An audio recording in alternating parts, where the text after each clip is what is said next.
Hello, I hope you've had a good day.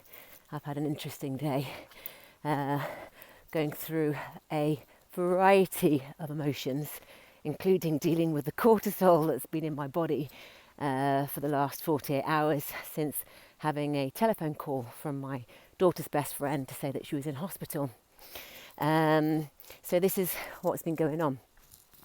It's a bit of a shocker, and the reason that I am sharing this with you is because I didn't know about this aspect of life that's been going on, which is of huge concern, and I want to share this with you because I think it's really important to build awareness for you and for those that you love.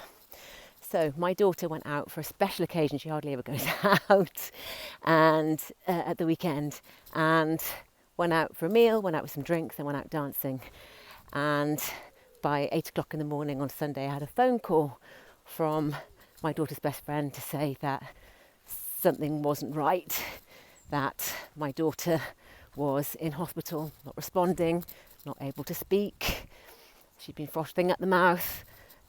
She hadn't been able to breathe properly, and she was really unwell and not awake at that point. So I jumped in the car, went to the hospital and saw the nurses, and at the point when I walked in to say that I was her mum, I saw them look to the floor, and I knew that something was seriously wrong. They didn't know what was happening, apart from they believed that she had been spiked.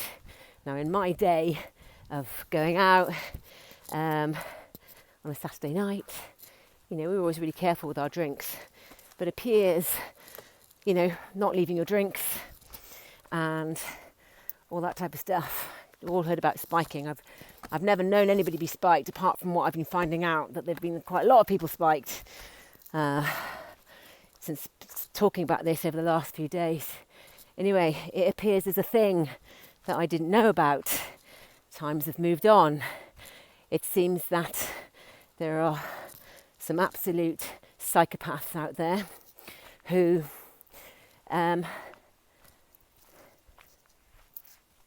will kindly inject you with something while in close proximity. Don't know what it is.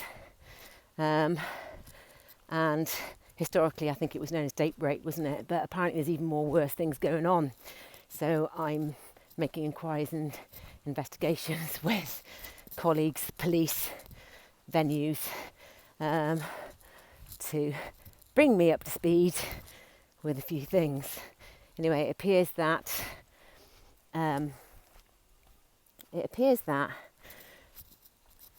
my daughter has a bruise on her arm with what looks like a puncture mark in it, which is where we think it happened.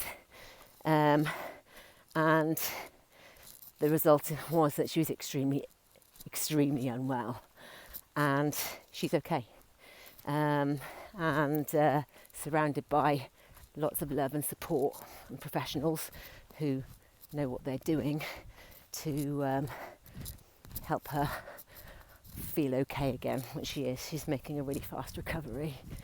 Could have been a lot worse. Her friends are absolutely amazing. Call the paramedics. There was no ambulance available. Got her straight to the hospital. The hospital staff are amazing. The police were super amazing.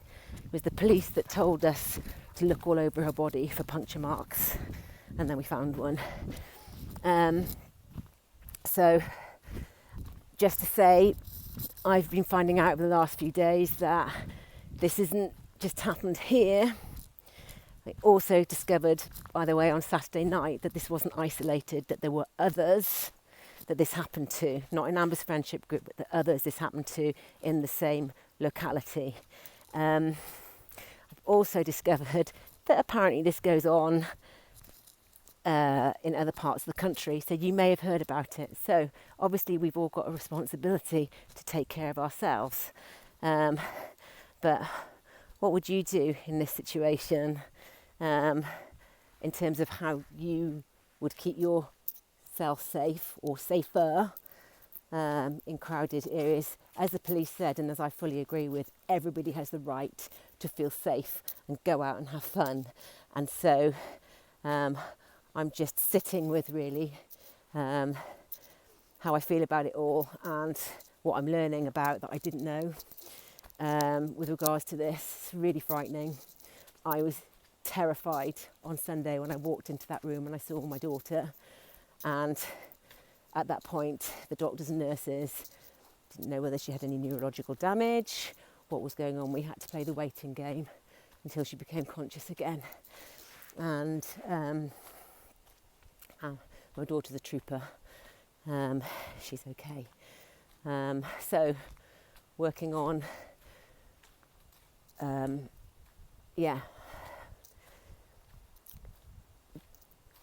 speaking to the right people really, and the venues, about how to make sure that there are safer places for everybody. So that's it. That's what's been happening. I'm sure there's a silver lining in here somewhere. I just haven't found it yet.